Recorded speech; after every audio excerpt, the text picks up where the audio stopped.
It's all good, good. OJ Chit Chats.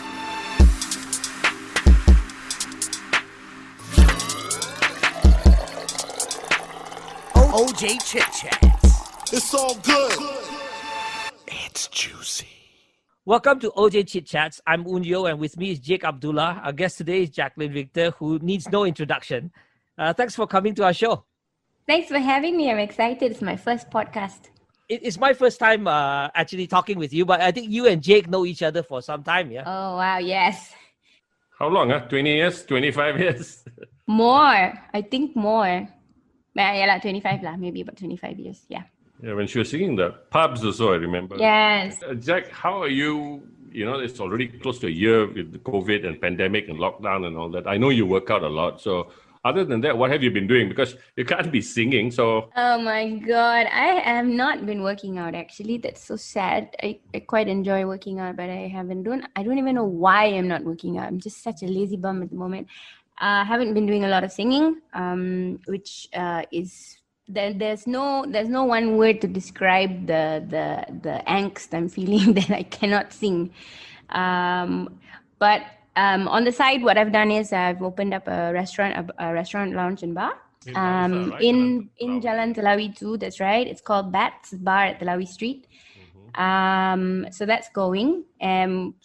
But yeah, so now that's happening, and we're looking at the possibility of taking over another outlet. When you say we... Me and my partners, not anybody you would know. Yeah, but he's Malaysian Australian, and he had the original Bats, and then we met and became friends, and so when we got the opportunity, I jumped in. When you say he had the original Bats, is that in Australia? No, not in Australia. It was two doors down from the current Bats, the old La Bodega. So he and his partners at the time took over La Bodega, ran it for a year, made some money, and then just before the lockdown, they decided they wanted to sell. I think he held a small portion, a share with those guys. And then when this came about, he's like, "Oh, why don't we do this?" And I said, "Okay lah." So I mean, I wasn't doing anything else, so I'm like, "Okay, sure." What appealed to you about his concept for Bats? I can't say that I have a knack for business. I'm actually horrible, but I quite enjoy it, and I feel like it's come full circle for me. So I used to sing in clubs, in bars, in hotel lounges and stuff. So I insisted that I wanted to have a piano in there, and for me to be able to provide a small platform for people who want to perform, like maybe up and coming singers, musicians. So I feel for me it's come full circle. But I think in all, it's just really fun. We made so many good friends. I'm there every day. Does this mean that you're not taking a break from your singing? I don't want to take a break. My main bread and butter is and hopefully always will be doing corporate dinners and stuff. But unfortunately, we're just not allowed to sing. Like they just totally put a stop to any live performances and stuff. So how lah? Have you done any online singing or online? When they first announced the MCO and everything, some of my directors from RPM, they came up with a song, so we did that. We recorded from home. We did the video from home. Someone edited it. We did a lot of stuff like that. I did a few things for RTM, but no lah. Not the same at all. No, not at all. You were talking about the fact that you can't perform live, you can't sing. I guess that affects the whole industry, right? It's a whole entertainment industry. It's not just singers, but comedians and other performers, right? Actually, it's just the total singing and also nightlife, because DJs, bands, pubs, everybody. I can safely say I haven't had work for more than a year now. So that's starting to get to me a bit, because at the end of the day, we still have our bills to pay. When things are good, obviously I invested a lot of my money into stuff that I still need to pay for. When I was growing up, we didn't have our own house and stuff. So one of the main things for me when I made a bit of money was to buy a house first. So And then I went into a frenzy and I have a few lah. So so I don't know lah how to say, but it's very, very frustrating at the moment. Yeah, to service the loans, and now the moratorium has ended. Yeah, I can imagine. Yeah. Are you worried that at some point, if this goes on, you might have to actually let go of one or two of the houses? This is something I was discussing the other day, and I think now's not really a good time to sell property. Yeah. I don't. bottomed a bit, yeah. I think a property is an investment lah. Unless I'm like really susah, then I'm got no choice. I don't know, but I think my car would have to go first. Well, you don't really need a car during this time, right? No. I bought a rather unnecessary lah. It was unnecessary, but for my 40th birthday, I bought myself a little something. 2018, I turned 40. So What car do you have? Tell us. voila, it's just a small car. nothing fancy. A small Ferrari, that's all. Oh no. No, I've always liked the Mini Cooper, so I bought the Mini. Oh, okay. Nice. Eh. Your mother still stays with you? My mom's across the road, like literally across the road. I can see her balcony from mine. So, when you watch biopics, Hollywood biopics of famous rock and roll stars and things like that, there's always a scene where, when they get their first paycheck, when they make it big, the first thing they do is they buy a house for their mother or their father, because many of them grew up poor. And I think that's your story as well, right? Yeah, and I just couldn't believe that one day I will actually buy a house. So, yeah. So for me to be able to buy my first house was like, whoa, huge deal. Knowing what you know now, if you could go back, would you still buy those houses and the cars and all that? Yeah.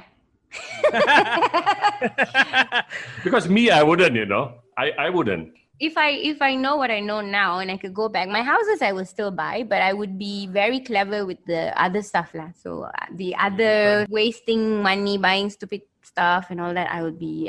How does a musician in Malaysia typically make money? I mean, you mentioned that you do live shows and things like that.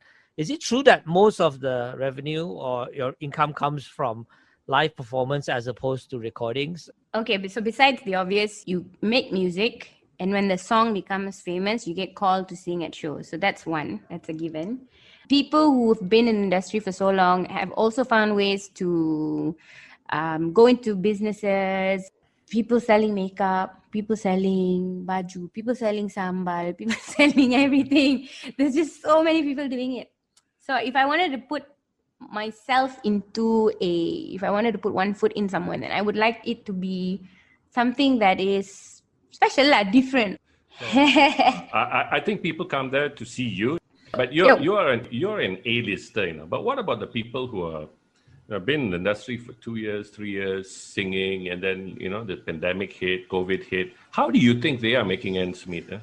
I think the new singers have a different whole energy about them that they are hungry. I'm hungry too, but I'm not a young chiku like that to do stuff that's not age appropriate for myself on, let's say, social media. I think that gets a lot of, I mean, you look at social media, if that's any kind of gauge for the kind of work somebody would get, or if anybody wanted to hire you as an influencer, I don't know lah. I mean, I just think when you already have that kind of a fan base, it's much easier because there's obviously a demand there. So some artists in the West, like Paul McCartney in particular, he used this lockdown to actually create his own album where he's a one-man band. He did all, he wrote the songs, he played all the instruments, he produced it himself, in his home because he was in lockdown. Certainly at his age, it's dangerous to go out. So, right. So he did everything himself. He used this time to produce an album, which has done well. It's critically acclaimed, it's selling well. To a lesser extent, John Fogarty, I'm not sure if you follow, he Creedence Clearwater Revival. What he did was he got his children to record with him, and they did a series of recordings during this lockdown where, again, he's an older fella, so he doesn't go out either, so he's stuck in his home, and he has his home studio, and he just did recordings with his kids. And Oon, then, you're showing your age, lah, Oon. Paul McCartney, and CCR. have you done anything like that? And would you consider doing, using this time during lockdown to do maybe some remote recording, or We've done a few things, but I'm not so clever with even with GarageBand. Oh my goodness, when we were trying to record this one song, and I had to do it from home, and I needed. That's why I've got this mic. That's why I've got this interface. But to use it, to learn how to use it, of course, everything takes time. I've only properly used this mic and the interface with GarageBand once, and it was a horrible experience because I didn't know how to edit. It was like a continuous long thing that went on and on and on. But I've been working on something with somebody to hopefully get out soon. Who is somebody? Aubrey Suwito. Oh. Yeah, we've been talking about this for a while. So he came back with a melody, like a little demo, and once we've sorted out the key and everything, and we got the lyrics in, and then Is it in Malay or English? Malay. Are you more comfortable singing in Malay or English these days? These days, I don't think so much about it. When I first won Idol, it was a struggle for me. Not so much for the words, but just because my entire club thing, I think I might have only sung 2 Malay songs that whole time I was singing in clubs, and English comes more naturally. Although I do speak Malay quite well, I think.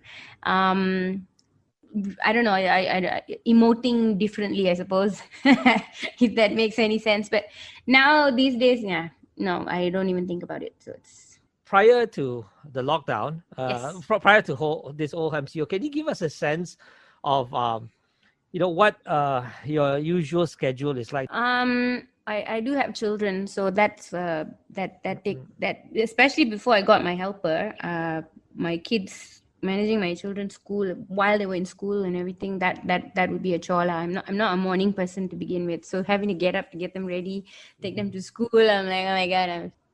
So kids, but now it's obviously they're doing stuff online, so they don't go to school physically, and I have my helper, so that's been a great help. I want to say I could have on average maybe 1 show a week when it was good, an average of a show a week. And my job really is, I love singing. I don't even consider it work. I think that a lot of people don't actually realize that you spend so much time in the club, bar scene, singing live every day for hours, and that's why, suddenly when you shot to fame in Malaysian Idol, that, you've done like thousands and thousands of hours actually singing. Paid my dues, Chewa. Yeah, I mean, actually, it's quite interesting because that, the point that Jake brought up, because a lot of people, well, again, I'm going to show my age, but the Beatles, by the time they make it big, they really weren't an overnight success. They had slogged for years in Hamburg, in Germany. And I think Malcolm Gladwell was saying that by the time the Beatles did their first recording, they had done more than 10,000 hours of performance. So it sounds like that's the kind of experience you had as well. Could you give us a very brief summary of your career arc, from the bars all the way to where you are right now? Just a brief history of Jaclyn Victor's career. I can take you back to the crib, alamak. So my mom used to say there was this advertisement, I think it was for powder, Cuticura or something. And I used to stand up in the cot, in the crib, and stand up, and I would hum and sway from left to right. So obviously I really like music. I think right after my dad passed, maybe 1989, he passed in 88, maybe that December.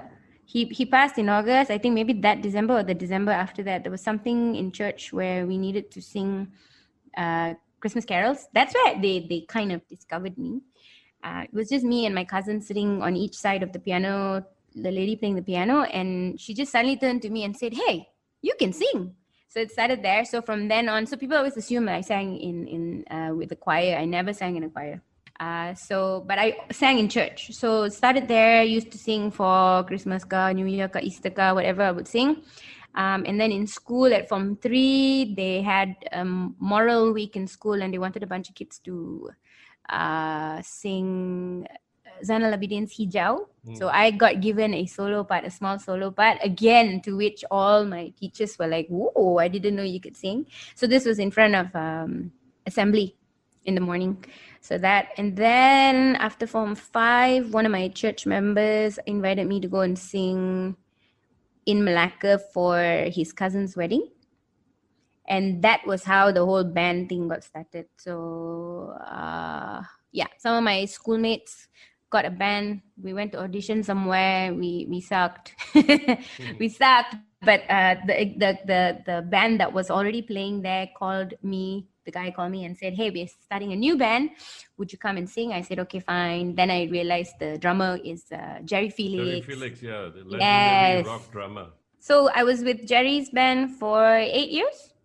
And then Idol. So in my 8 years with Jerry's band, we sang from anywhere from Beach Club to Park Royal Hotel in Penang. So we just did a whole bunch. We did private shows on islands and stuff. No, so you won Malaysian Idol, and then what happened from there? Life took a complete turn. You could buy 3 houses, lah. Yes, and some. And so yeah, no, I mean, I sang for Barack Obama. Okay, hello. Wow. That's like, so I was singing for a different level of people. So what was his? Did he say anything to you after he sang? And did he? He was gracious. So I've sung for a lot of people who won't even look at me or acknowledge me or like. But when he was there, and this was in Istana Negara, so we had our late king, and the minute I came up, he stopped talking, and he looked. I thought that was really nice of him. She got a photograph with him. Unfortunately, we had to steal it. I didn't have the guts to ask him, actually, can I take a selfie with you? So while he came out to shake hands with everyone. So at the end of, whenever you do anything in the Istana, at the end of it, you all stand outside, and as all the royalty and all these dignitaries and all leave, they will shake hands with everyone. So my previous manager, she just said, "God, you just go and shake his hand and I'll take a picture." So I have a picture, but and again, he was like, "Thank you so much. That was very nice." So it's nice, because obviously I'm singing there for you, right? You've done so many duets. Who do you think? So you collaborated the best with? And who would you want to, like, given the chance? Steven Tyler. Steven Tyler, please. So you're a big Aerosmith. Love. That's all they sang in the pubs, lah. Love. It's the thing, yeah. For a while, you did you ventured into acting, right? You did a movie with Yasmin Ahmad in 2009. Aflin Shauki. Yeah, in 2010, yeah. And you won the Best Promising Actress in the 22nd Malaysian Film Festival, right? Right. So, that seemed to indicate you have some acting chops. Why didn't you pursue a career in acting? I swear, I cannot act. I cannot act. Not even to save my life, I can't act. But that was an amazing experience with her. I actually saw her on a talk show. So she was the guest before me, I think, if I'm not mistaken. And she just comes up to me and says, "Hey, you could be Bhavani." I'm like, huh? So, because that was my first time meeting her, I was actually a bit starstruck. I was like, I didn't know that she was that down to earth and friendly. So I was a bit like, I was just like staring blankly at her. I could be Bhavani. And then she goes on to tell me about talent time and all of that. And I told her up front, I said, I can't act. And she's like, no, don't worry. We'll have lots of rehearsals before we shoot. And it was just amazing. And she's just so crazy amazing. Such a beautiful human being.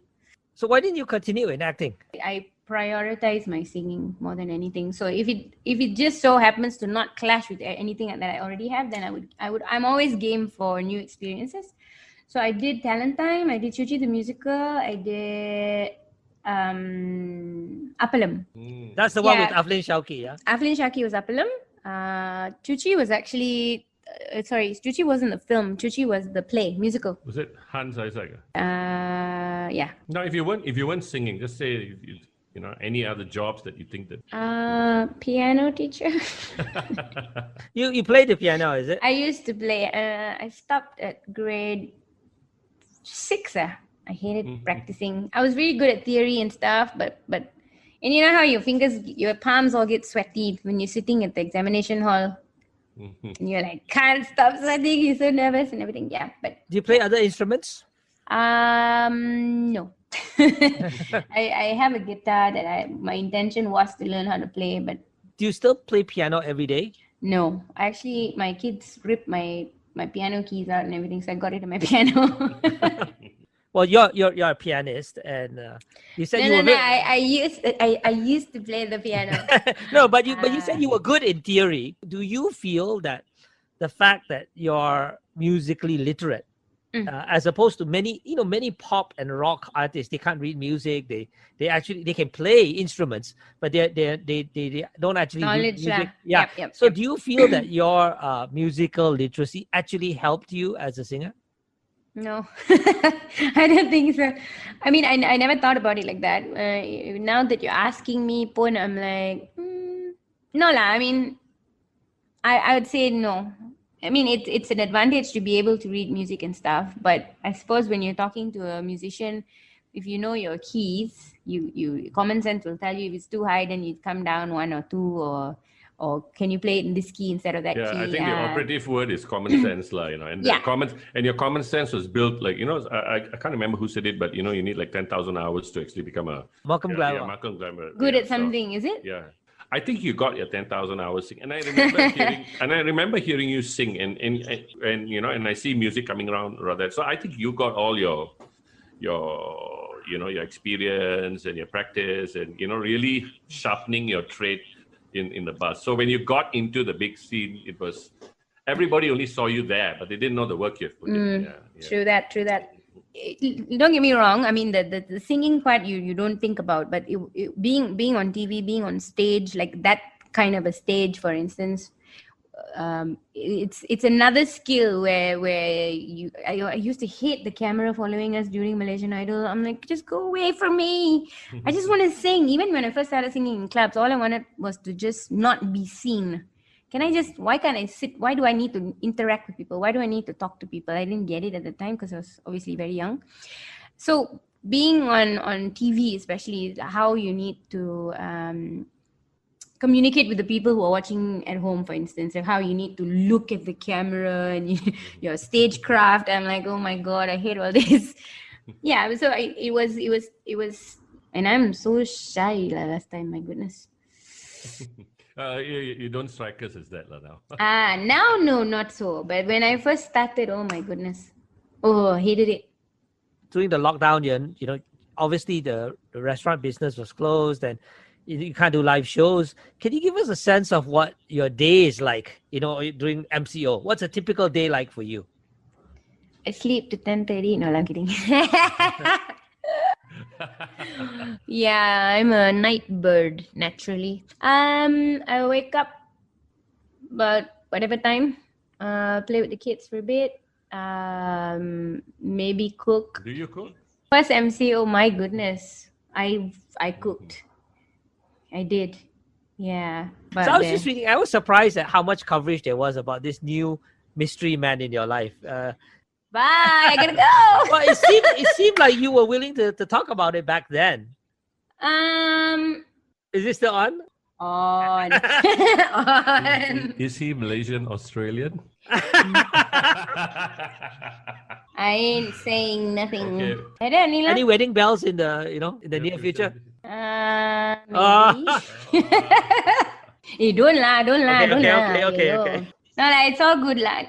You got any snippets of music that you can let us hear or play on this podcast? Just a short 15 seconds or something. 30 seconds of your demo, that would be kind of nice.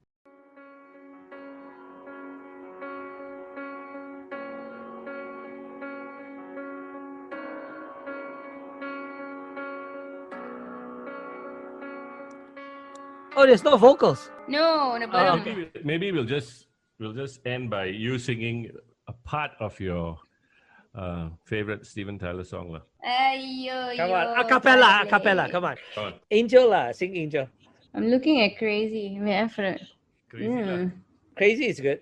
How's the song go again? Wait, I forgot. I go crazy, baby, crazy. I go crazy. You turn it on, then you're gone. Yeah, you drive me crazy. Right. Fantastic. Good stuff, good stuff. All right. Thanks, Jack. You have a good Okay. day, okay? Thank Okay, you. bye-bye. Doing this. Take Bye. care. Bye. No worries. Bye-bye.